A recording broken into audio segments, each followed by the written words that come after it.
When I discovered that my HOA had secretly sold 1,700 acres of my family's farmland, I knew I had to fight back. But instead of just going to court, I decided to remind them of one crucial fact. I control their water supply. The morning was perfect for planting, clear skies and a light breeze. I was on my tractor before sunrise, just like my grandfather had taught me. That's when my phone wouldn't stop buzzing. When I finally checked my messages, I nearly choked on my sandwich. 10 missed calls from neighbors, 3 voicemails from my cousin, and 1 email from the HOA. The subject line read, "Violation Notice." I opened it. They claimed my tractor noise violated their peaceful enjoyment and that my chicken coops created offensive odors that affected property values. They gave me 48 hours to shut down all farming operations or face a $200 per day fine. I laughed out loud. They had no authority over my land. The next morning, I was greeted by the sound of a car door slamming. A woman in a crisp white pantsuit marched across my front yard, clipboard in hand, flanked by 2 HOA board members. "Miss Carter," she called. "I'm Deborah Williams, president of Oak Ridge Estates HOA. We need to discuss your violations." I crossed my arms. "There's nothing to discuss. Your HOA has no jurisdiction over my land." Deborah smiled, but it didn't reach her eyes. "Actually, according to the county zoning board, your agricultural exemption expired last year. That means your land is now subject to HOA regulations." That caught me off guard. My property tax bills hadn't changed. "My family has farmed this land for over 100 years, I said. "No HOA can suddenly claim authority over it." Her smile turned cold. "Times change, Miss Carter. We have standards now." She handed me a cease and desist order, then turned and walked away. But I wasn't about to back down. I called my cousin Tom, who lived in Oak Ridge Estates and served on the town council. "They've been planning this for months," he warned. "Deborah's been having private meetings with developers. She's even changing meeting minutes after they're approved."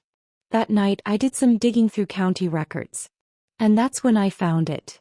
My agricultural exemption was still valid for another 5 years. Deborah had lied. For the next week I ignored their letters and fines. Then came the noise complaints to the sheriff. "Look, Sarah," said Sheriff Davis, an old high school friend. "I know this is ridiculous, but they're filing complaints every single day. They've even started a petition to classify your farm as a public nuisance." "Dave," I said, "my family has been feeding this county for generations. What's really going on?" He hesitated.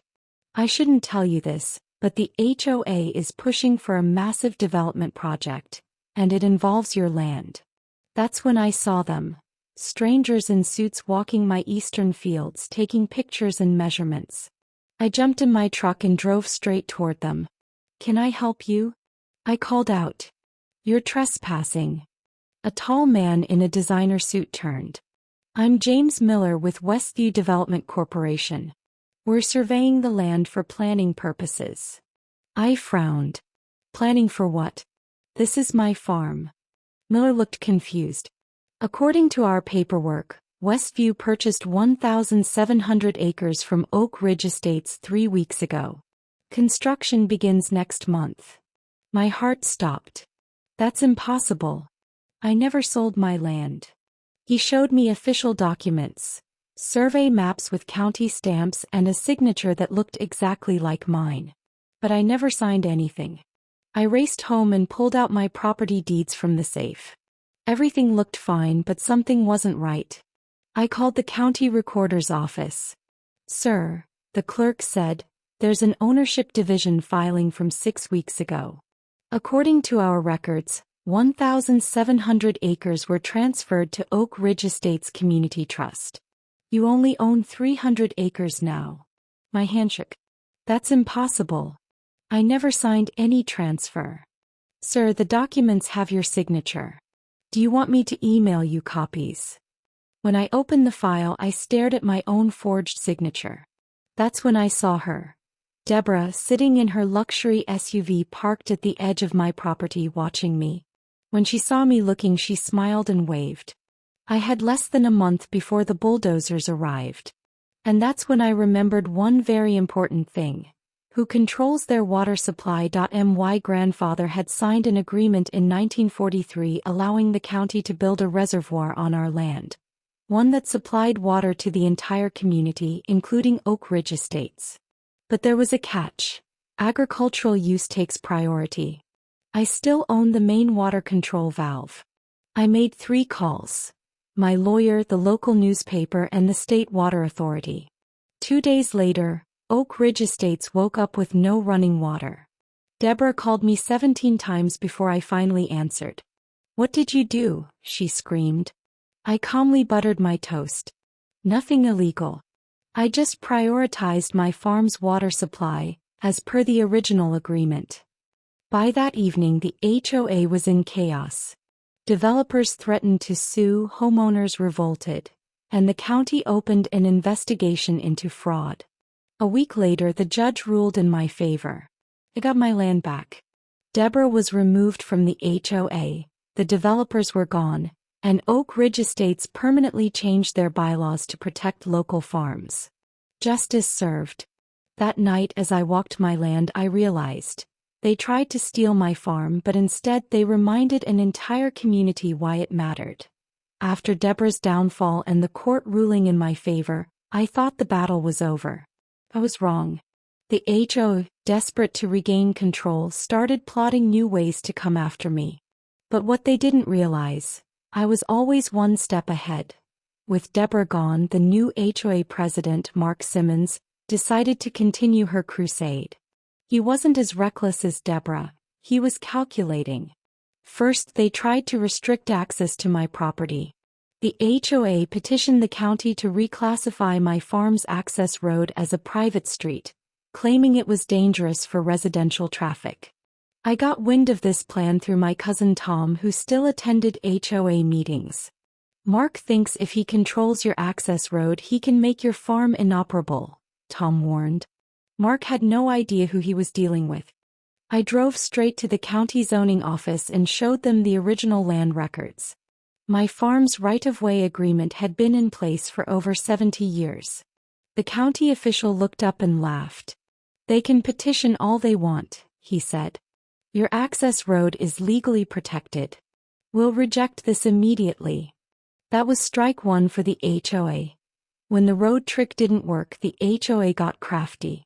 They started flooding the county environmental department with complaints about my farm.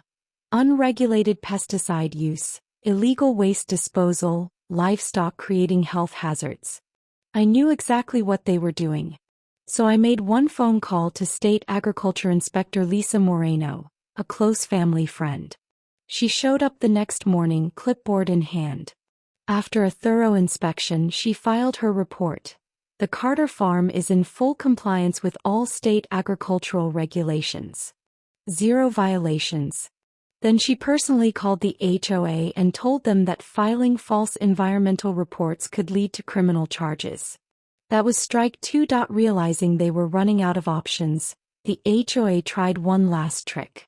They sent a cease and desist letter, claiming my farm activities were damaging community aesthetics and violating a newly created HOA rule about unsightly properties. I laughed. They really thought I was going to fold. Instead of ignoring the letter, I escalated. I filed a lawsuit against the HOA for harassment and unlawful interference with my business. I exposed their history of fraud to local media, ensuring public pressure was on my side. I requested a formal state audit of the HOA's finances, knowing full well they had mismanaged funds. Within a month, the HOA board was in chaos. Mark resigned under pressure. The county permanently barred the HOA from interfering with agricultural properties.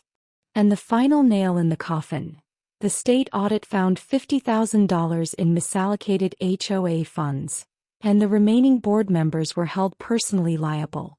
The HOA was dismantled entirely within 6 months. As I stood on my farm, watching the last Oak Ridge Estates HOA sign being taken down, I knew I had won. They tried everything to take me down, but in the end they destroyed themselves. Thank you for listening this touching story.